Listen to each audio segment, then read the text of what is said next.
जय हिंद प्यारे दोस्तों, ज्ञान स्रोत अकेडमी में एक बार फिर से आपका स्वागत है। और आज मैं लेकर के आई हूँ साइंस की सीरीज, जैसे कि मेरी चल रही है उसी का क्लास 6 का चैप्टर 8 शरीर में गति लेकर के आई हूँ। और ये चैप्टर भी आपका एग्ज़ाम की दृष्टि से बहुत बहुत बहुत महत्वपूर्ण है। तो इस चैप्टर को आप 1 से 2 बार मैं चाहती हूँ आप ठीक से पढ़िए और उसके बाद आप MCQ सॉल्व करिए, तो वो MCQ आपके बहुत ही अच्छे तरीके से सॉल्व हो जाएंगे और आपकी एक बेहतर तैयारी भी हो सकेगी।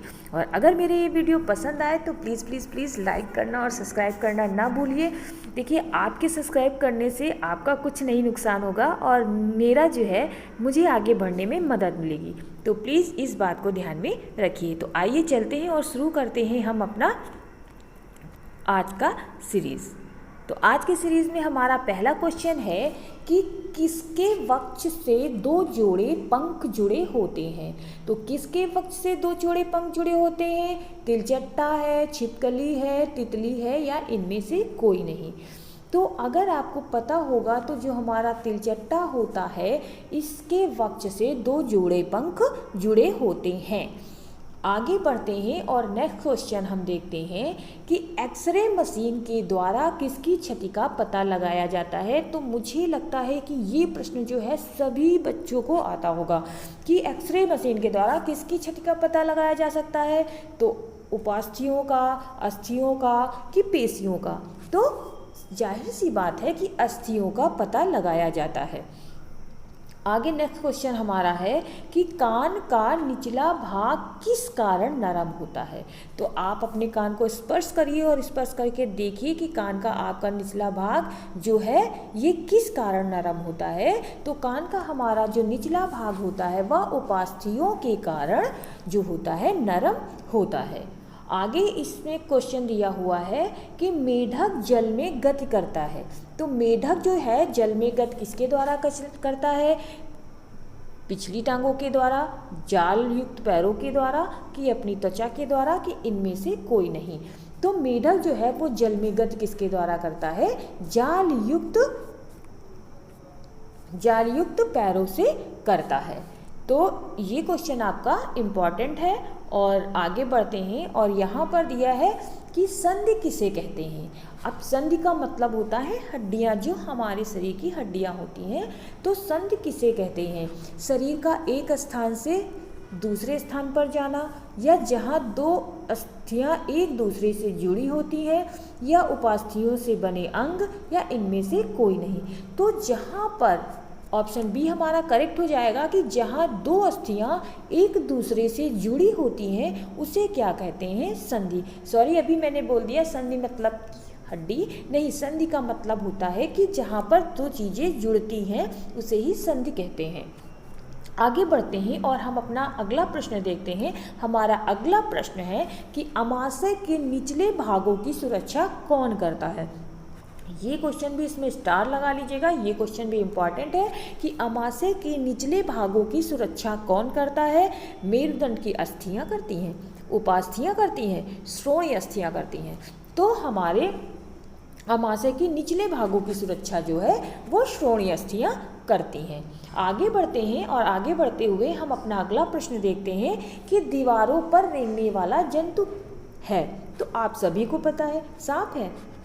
ये नहीं, छिपकली है। हाँ, तो छिपकली, गौरैया तो भाई उड़ती है, तो छिपकली हमारी जो है वो दीवारों पर रेंगती है, क्योंकि ये सबके घरों में होती है और सबके घरों की दीवारों पर रेंगती है।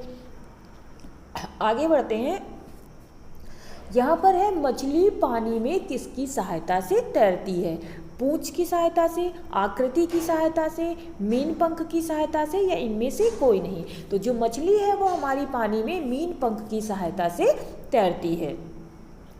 देखिए, इसके बहुत सारे अच्छे अच्छे क्वेश्चन हैं जो आपके एग्ज़ाम में पूछे जाते हैं, इसलिए आप इसको ध्यान से पढ़िएगा। आगे है घींगे का वह शरीर बना होता है। तो घींगे का वह शरीर हमारा इसका जो होता है वो किससे बना होता है?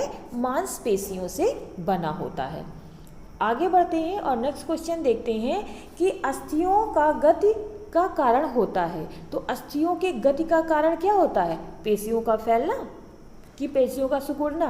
तो भाई अस्थियों की जो गति होती है उसमें तो पेशियों का फैलना और सिकुड़ना ये दोनों क्रियाएं होती हैं, इसलिए हमारा ऑप्शन सी करेक्ट हो जाएगा कि पेशियों का क्रम से सिकुड़ना और फैलना क्या कहलाता है, अस्थियों की गति का कारण होता है। आगे बढ़ते हैं इसी क्रम में, अगला प्रश्न देखते हैं। अगला प्रश्न हमारा है कि वलयाकार गति करने वाला जंतु कौन है। जो वलया तरीके से गति करता है वह जंतु हमारा क्या है, सांप है। तो हमारा ऑप्शन बी सही हो जाएगा।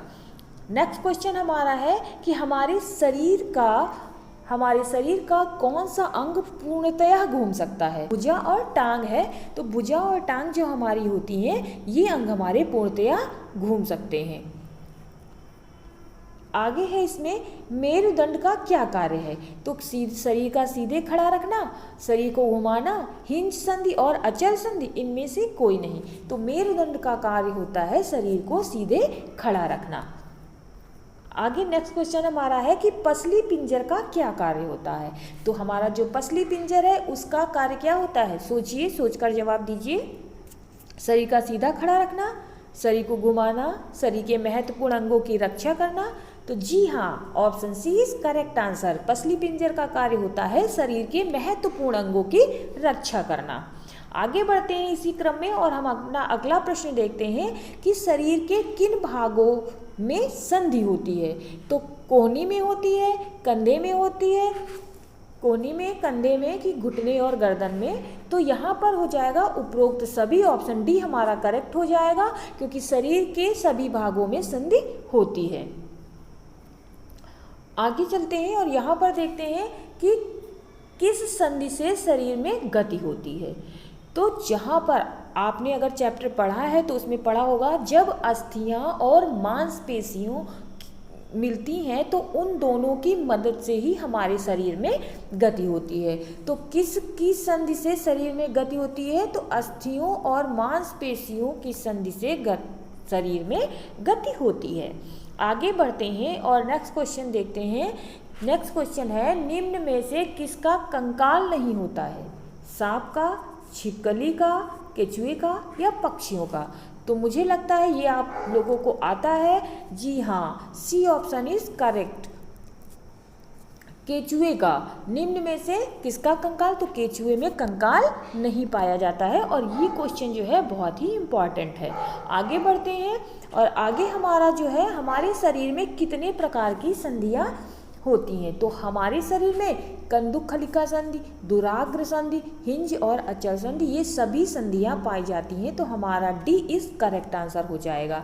भाई कंदुक खलिका संधि क्या होती है, कंदुक खलिका जो संधि हमारी होती है उसमें जो है हम एक जो गेंद वाला ऐसे गोल हिस्सा होता है वो दूसरी अस्थि की कटोरी की तरह एक गुहा होती है जिसमें कि वो धसा होता है। तो ये हमारी कंदुक खलिका संधि होती है।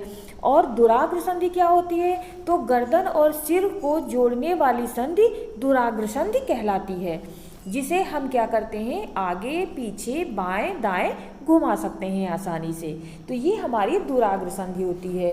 और हिंज संधि हमारी, हिंज का मतलब क्या होता है, कोहनी में हिंज संधि होती है जो केवल क्या करती है, आगे पीछे ही दिशा में घूम सकती है, वो हमारी क्या कहलाती है, हिंज संधि कहलाती है। और सबसे महत्वपूर्ण है आपकी अचल संधि। अचल संधि कहाँ पाई जाती है, तो अचल संधि जो आपकी होती है वो जो आपका ऊपरी जबड़ा होता है और ये कपाल होता है, इसके मध्य में हमारी क्या होती है, अचल संधि पाई जाती है। तो इस तरीके से हमारा सभी ऑप्शन यानी कि उपरोक्त सभी सही हो जाएगा।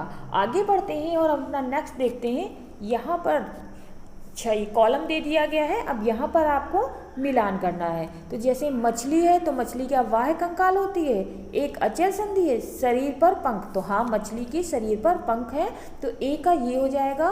और घोंघा क्या होता है, घोंघा का वाह्य कंकाल होता है। और ऊपरी जबड़ा आपका जो हो गया, ऊपरी जबड़ा अचल संधि, जैसा कि मैंने अभी अभी बिल्कुल आपको बताया है कि ऊपरी जबड़ा हमारा क्या होता है, एक अचल संधि है। और पसलियाँ हमारी हृदय की सुरक्षा करती हैं।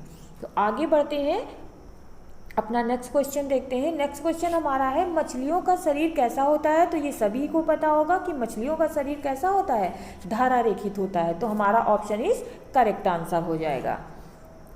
नेक्स्ट क्वेश्चन है हमारा कि शरीर में अचल संधि का उदाहरण है। गर्दन, हाथ की कोहनी, कंकाल, इनमें से कोई नहीं। तो यहाँ पर हो जाएगा कि इनमें से कोई नहीं, क्योंकि गर्दन, हाथ की कोहनी और कंकाल, कंकाल तो हमारे शरीर का जो पूरा पार्ट होता है हड्डियों का, उसे कंकाल कहते हैं। तो यहाँ पर ये ऑप्शन तो नहीं करेक्ट होगा। तो इनमें से कोई, क्योंकि हमारे जो कपाल होता है और ऊपरी जबड़े का हिस्सा होता है, इसके मध्य में हमारी अचल संधि पाई जाती है। आगे बढ़ते हैं और अपना नेक्स्ट क्वेश्चन देखते हैं। हमारा नेक्स्ट क्वेश्चन है कि सांप का मेरुदंड होता है तो कैसा होता है? छोटा होता है, लंबा होता है, मोटा होता है? तो लंबा होता है, क्योंकि भाई आप सीधी सी बात है, सांप भी लंबा होता है तो उसका जो मेरुदंड होता है वो भी क्या होता है? लंबा होता है। आगे बढ़ते हैं और अपना नेक्स्ट क्वेश्चन देखते हैं। यहाँ पर दिया गया है गाय, तो गाय के पैर होते हैं, मनुष्य के भी पैर होंगे, मछली में मीन पंख पाए जाते हैं और कीट में हमारे पंख पाए जाते हैं। तो इस तरीके से ये आपका ऑप्शन यहाँ पर हो गया और यहीं से हमारी ये सीरीज़ समाप्त होती है। और आपने देखा कि किस तरीके से हमने इतनी जल्दी और आसानी से प्रश्नों को सॉल्व कर लिया है, और उम्मीद की है कि आपने भी इतनी आसानी से इसे सॉल्व कर लिया होगा। तो इसी तरीके से आप पढ़ते रहिए और आगे बढ़ते रहिए। मेरी भी यही उम्मीद है कि आपके हर एग्ज़ाम में आपको सफलता मिल सके।